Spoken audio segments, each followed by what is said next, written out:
আজকের ব্লগটা ফ্রেন্ডস এখান থেকেই শুরু করলাম। মধুমতি তোড়জোড় নিয়েছে তার বেডের চাদর বদলানো। বাবা, এটি একটি প্রজেক্ট। ফ্ল্যাটে না এত বড় খাট একদিকে সাটিয়ে রাখতে হয়, যখন চেঞ্জিং করা হয় তখন খুব কষ্ট হয়। আর এই হচ্ছে গিয়ে স্লিপ ওয়েলের ম্যাট্রেস, এত নরম হয় না কি বলবো। চাদর ঠিক রাখা নরমে খুব মুশকিল। যদি তুমি বেডের ওপরে একটা হাত গাদো তাহলেও তোমার চাদর কুঁচকে জড়ো হয়ে যাবে। এই ম্যাট্রেসটির বয়স হলো গিয়ে 9 বছর। 2016-এ মধুমন্তীর ককলিয়া ইমপ্ল্যান্ট হয়েছিল, সেই সময় নেওয়া হয়েছিল যাতে ইনফেকশান না হয়, সেই জন্য যতটা পারা যায় সবগুলো কাচা হয়েছিল, আর যেগুলো কাচা যাবে না সেগুলো সব নতুন নেওয়া হয়েছিল। ডান ডান ডান ডান ডান ডান ডান। চাদর শক্ত গদিতে যতটা টানটান থাকে এই নরম ম্যাট্রেসে কিন্তু সেটা থাকে না, খুব আনটাইডি লাগে গো চাদর কুঁচকে গেলে।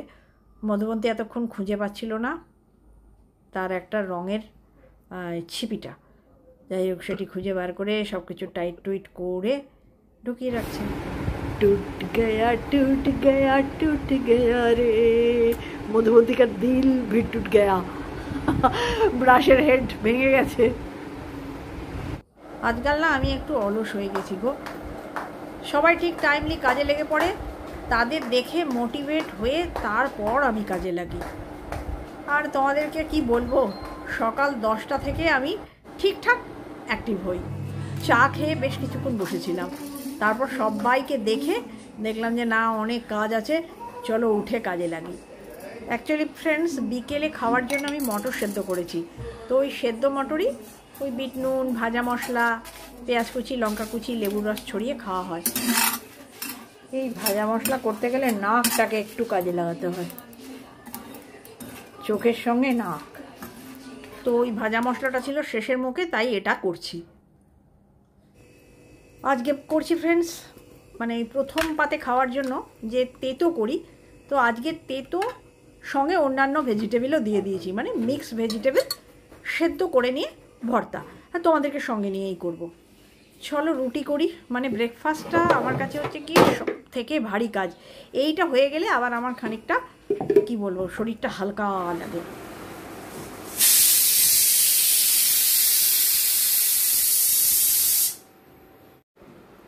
মটর সেদ্ধ আগেই হয়ে গেছে ফ্রেন্ডস, আমি রেখেছিলাম রাত্রে ভিজিয়ে।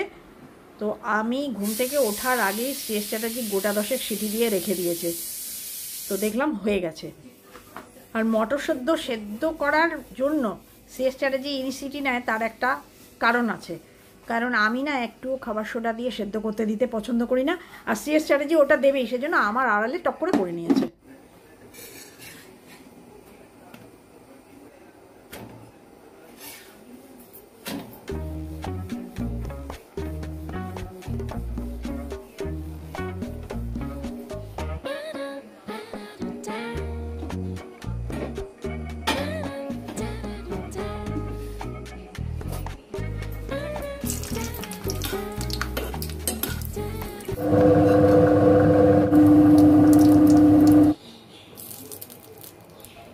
সবথেকে সহজ আর সুস্বাদু খাবার হচ্ছে গিয়ে এই আলু চোখা। যখন শ্রেয়স চ্যাটার্জির সুগার হয়নি তখন মানে 3 বেলা 4 বেলা খাবারের ভেতরে 1 বেলা আলু চোখা তো হতোই হতো। ওর খুব প্রিয় আইটেম ছিল আলু চোখা আর আলু ভাজা। এখন তো আর আলু ভাজা চলবে না, মানে কাঁচা আলু মোটেই চলবে না, স্টার্চ ফেললে চললেও চলতে পারে। সকাল সকাল আলু চোখা ছাড়া আর কিছু হলো না বাপু। আমি আফসোস করছি, কিন্তু শ্রেয়স চ্যাটার্জি বকবক খুশ।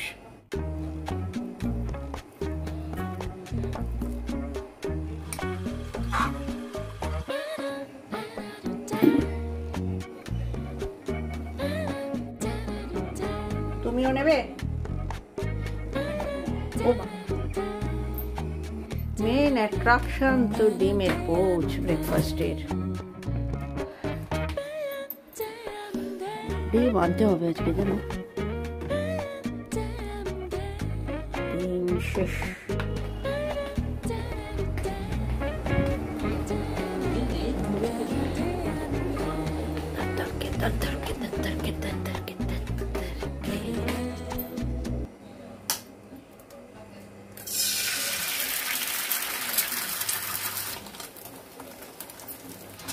এই প্রথম ডিমের পোচ নয়, এগ ফ্রাই, সেটা যাবে মধুবন্তীর পাতে। আমাদের বাড়িতে না প্রপার ডিমের পোচটা কেউ খায় না।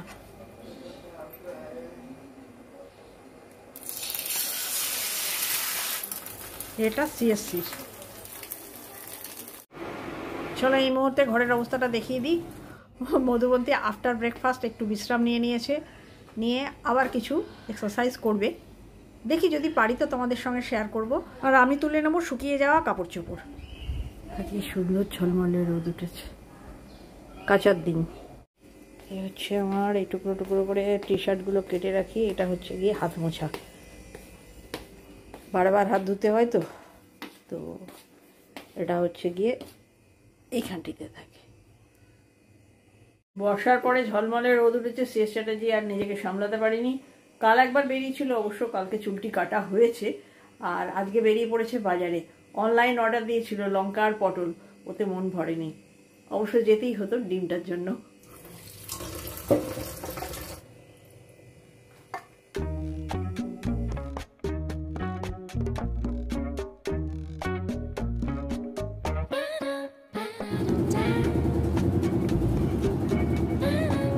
চা পাইনি ফ্রেন্ডস।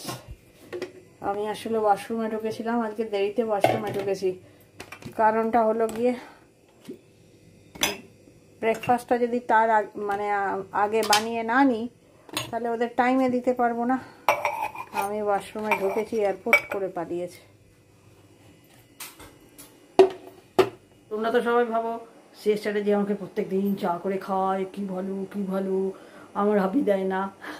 অ্যাকচুয়ালি না, মানে বছর 4 আগে থেকে আমার বাড়িতে ইন্ডাকশান লেগেছে এবং ফুল দমে। মানে তার আগে ছিল ওর, মানে আমি এই কিচেনেই রেখেছিলাম, খুব একটা ব্যবহার হতো না। মানে অ্যাকচুয়ালি এইটায় তো অনেক কিছু ভারী মেশিন আছে, অনেক বেশি ইলেকট্রিক চার্জ মানে আসে, ইলেকট্রিক বিল আসে প্রচুর পরিমাণে। তার জন্য শেষ চ্যাটার্জি এখানে আমাকে অ্যালাউ করতেন না। তো উনি ওটাকে কি করেছেন, ওই ইয়েতে করে দিয়েছে। ওই দিকটাতে আমাদের বিশেষ ব্যবহার হয় না। ওইটা করে দেওয়ার পর থেকে এবারে চা, ভাত, আলু সেদ্ধ, ডিম সেদ্ধ সব কিছু ওটাই হতে থাকে। এবার উনি যখন থেকে ওটাই করে দিয়েছেন, আমি ওকে রুটিনে ফেলে দিয়েছি ওই চা তুমি ওটাই করবে। ওটাই আমি চা করতে পারি না। তখন অবশ্য এই ইন্ডাকশানটা ছিল না, এই ইন্ডাকশানটা ভালো। আগের যে ইন্ডাকশানটা ছিল না, শুধু তাড়াতাড়ি উথলে যেত। মানে ওটা তো মধুবন্তীর ওই জামা কাপড় কিনে পুজোর সময়তে গিফটে পাওয়া না, সেজন্য অত ভালো জিনিস ছিল না, মানে ব্যাকওয়ার্ড টাইপের ছিল। তো যাই হোক, সেজন্য আমি ওকে রুটিনে ফেলে দিয়েছি, ভাতও তোমাকে দেখতে হবে আর চাও তোমাকে আমাকে বানিয়ে খাওয়াতে হবে, আর নিজেদের চাও করতে হবে। রান্নার মাঝখানে ওইখানে দৌড়ে দৌড়ে গিয়ে আমি চা করতে পারবো না। আমি হাত তুলে নেওয়ার পরে হাম বাজ গয়া, ও ফাঁস গয়া। তো ভাই এখনো চেষ্টা করে মানে কাটিয়ে বেরিয়ে যাওয়ার। আমিও সেরকম পাবলিক, একদম পাকাটে চা দাও তারপর বাজার যাবে। কিন্তু আজকে আমি ছিলাম না, ফাঁকতালে পাড়িয়েছে। কিন্তু বেজেও গেছে অনেকটা, নিজে না করলে নিজেরই মুশকিল। দেখতে পাচ্ছ, দেখাই।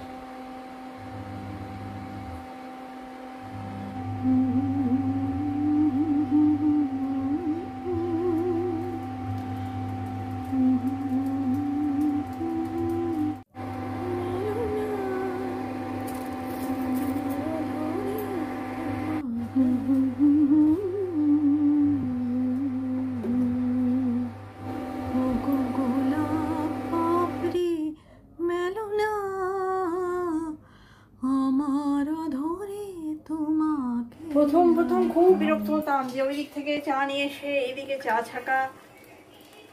ইটস হরিবল। চা ঠান্ডা হয়ে যায় আর আমি খুব গরম গরম চা খাই, বুঝলো তো।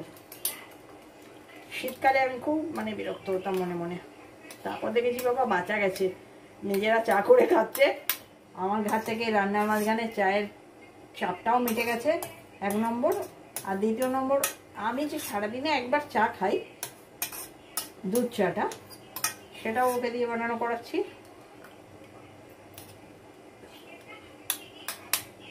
অত ভেবো না গো, সে একটা কথা আছে না, সব শিয়ালের এক রাত।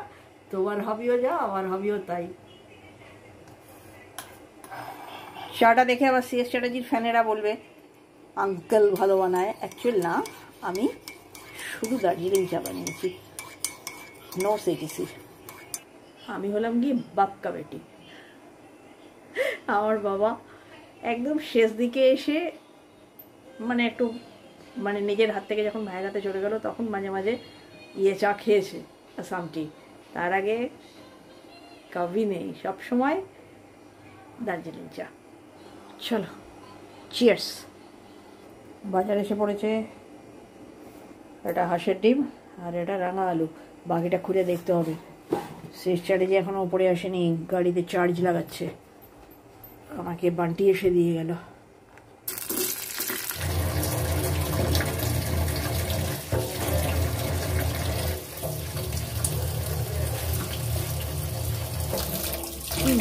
হাঁসের ডিম আজকে যারা ভর্তা দেখতে চেয়েছিলে তারা ভালো করে দেখো।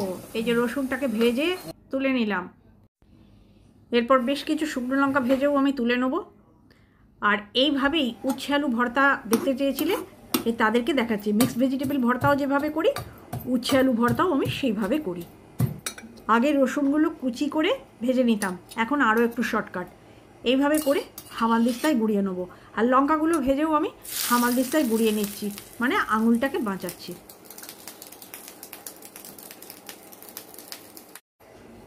দেখো ফ্রেন্ডস, বাজারের চাপটা মাথায় ঢুকে যাওয়ার জন্য তোমাদেরকে কমপ্লিট লুকসটা দিতে পারিনি। এরপর ওই তেলেতে আমি অল্প কিছু জিরেকে ভেজে নিয়ে সেটা ওর সঙ্গে মিশিয়ে তেল এবং জিরে দিয়ে ভালো করে মেখে নিয়েছিলাম। আজকে 3 রকমের ডিম এসছে। এক জোড়া ফুলকপি বেরোলো। ফুলকপি তো আমি ধোবো না, ডালপালাগুলি ছাড়িয়ে বেগুনের বেগুন। এটা কি? ওটা হলো গিয়ে মাছ। হাত দিয়ে ধরেই বুঝতে পারলাম। তার মানে কত কি ধুতে হবে আমাকে, বুঝতে পারছো মাথায় চাপটা। এতগুলো সবজি ধোয়া আছে, 3 রকমের ডিম ধোয়া আছে, মাছ ধোয়া আছে, তারপর 2খানি থলি ধোয়া আছে। কুমড়ো, ঝিঙে, কচু, বেগুনের বেগুন, আলু,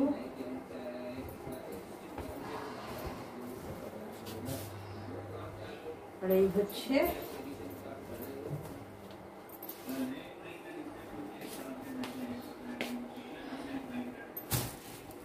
আছে কচু। কচুটাই আগে ধুতে হবে। একমাত্র চাদরটা মেলা হয়েছে। যেদিন বাজার আসে না সেদিন ভীষণ কাজ থাকে।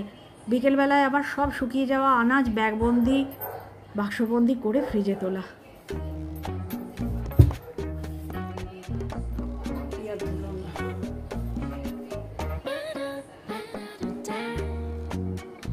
মা রিমির গায়ে তো খুব বড় হয়েছে। রিমির রাঙা নাইট শ্যুটগুলো দেখি, বাবা খুব বড় হয়েছে, একটু ঢিলা ঢিলা মতন হয়েছে রে।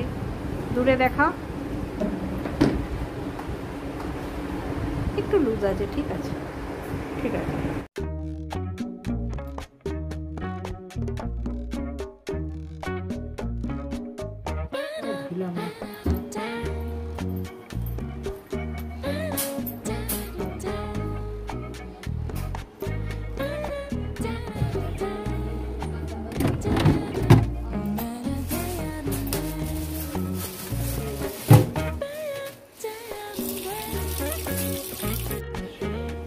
আজকে ফ্রেন্ডস কাজের চাপে আমার মাথা ঘুরছে।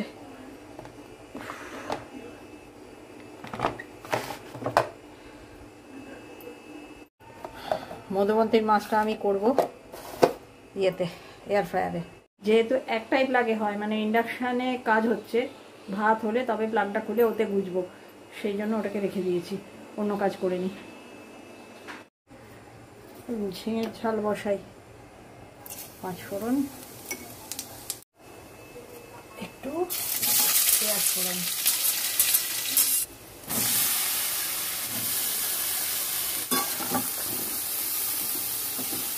এই দেখো সমহিতা, এইটার কাজ মিটলে এটাকে খুলে একই প্লাগ পয়েন্ট, তাই জন্য হয়ে উঠছে না।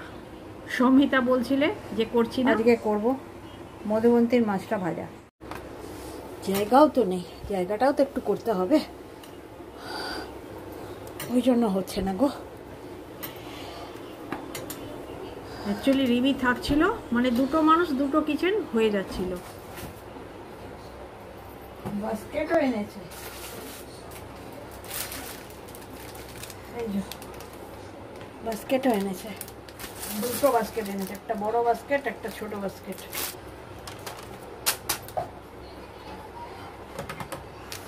একটা মাছ ভাজার জন্য এখানে আসা যায়, ততপক্ষে দুটো মাছ হলে হয়, আদারওয়াইজ পেপারটা ফোল্ড হয়ে যাবে।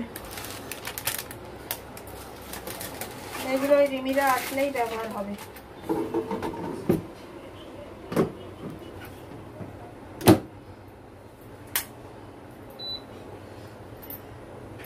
আর চোখের অবস্থা তো অত্যন্ত খারাপ।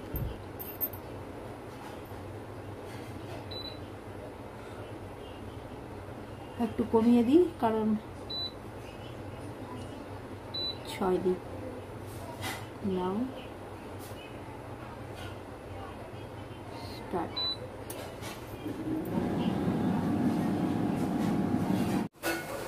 অ্যাকচুয়ালি রিমিরা আসলে তবে আমার ওইটা ঠিক মতো ব্যবহার হবে, এটা না তো মাঝে সাজে আমরা কি সেদ্ধ করব নাকি ঝাল রান্না করব, আমাদের যে ধরনের রান্না তাতে ওটা খুব বেশি কিছু ব্যবহার হবে না। ধরো মাছের ঝোল করবার জন্য মাছটা ভেজে রিমি দিচ্ছিল, ততক্ষণে আমি মশলা তৈরি করছিলাম, এটা সুবিধা হচ্ছিল। কিন্তু আমাকেই যদি এদিক ওদিক করতে হয় তাহলে আমি কড়াইতে করে ফেলবো। আমার তো আর একটা রান্নাঘর নয় যে একটা বড় রান্নাঘর আমি এদিকে চাপিয়ে দিলাম, এটা সেটা নয়, এই জন্য একটু অসুবিধা আমার পক্ষে। কিন্তু যে জিনিস বছরে কয়েকদিনও ব্যবহার হয় সেটা প্রয়োজনীয় তো বটেই। আমি কতটা কিভাবে ইউজ করবো সেটা আমার ক্ষমতার উপর ডিপেন্ড করছে ভাই। 61 ইয়ার্স এজ, একটা লিমিটেশন তো আছেই। তবে হ্যাঁ, বেগুন ভর্তাটা করতে ভারী সুবিধা হবে, আমি অবশ্যই ইউজ করব। দেখো যারা খুব হেলদি খাবার খায়, তেল কম খেতে চায়, তাদের জন্য এটি একদম জিনিস। কিন্তু সেই স্ট্র্যাটেজি মোটেই তেল কম খেতে চায় না, তেল কম হলে বলে আর একবার এই ছক্কা দাও। সেই জন্য আমার বাড়িতে ওই গ্রিলড আইটেমগুলোই হবে। দিক ওদিক করতে গিয়ে কি হলো, আমার ঝিঙের ঝাল শেষ, আর একটু হলে তলায় একদম পুড়ে যেত না। দুটো রান্নাঘর হলে দুটো মানুষ চাই।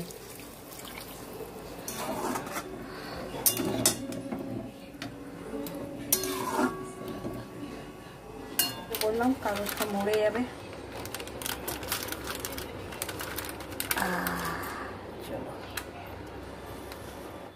এই মাছ ভাজাটা কেন করছি, যেহেতু মাছ ভাজা এটার পরে আর ঝোল করা নেই, ওই যে বাড়তি তেলটুকু ফেলে দিতে হয়, ওটা গায়ে লাগে, সেই ক্ষেত্রে এটা সুবিধা। এই দেখো ফ্রেন্ডস, বার করে নিয়েছি। লাকিলি মেয়ে ফোনটা সেই সময়তে করেছে, তা আমি বলছি দেখ এরকম সেদ্ধ মতন হয়ে আছে, ওই পোড়া ব্যাপারটা আসেনি। তখন ও বললো তুমি ওটা করো, হাই টেম্পারেচার করো, মানে 200-তে আর 2 মিনিট করে দিয়ে দাও। ও দিয়ে দিতে এটা হয়ে গেল।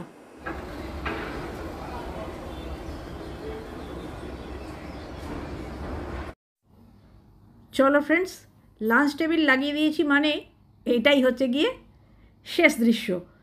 এই যে এইটা করেছিলাম তোমাদের সঙ্গে শেয়ার করা হয়নি, কচু দিয়ে ইলিশ মাছের ঝোল, মুড়ো লেজা ওইগুলো সব পড়েছিল, বড় একটা পিস, তো ওইগুলো আজকে খাওয়া হবে।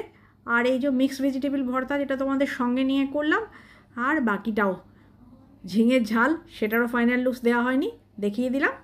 আর সঙ্গে থেকো, নেক্সট দিন ভালো জিনিস দেখাবো। তাহলে আজকের মতো আসি, টাটা।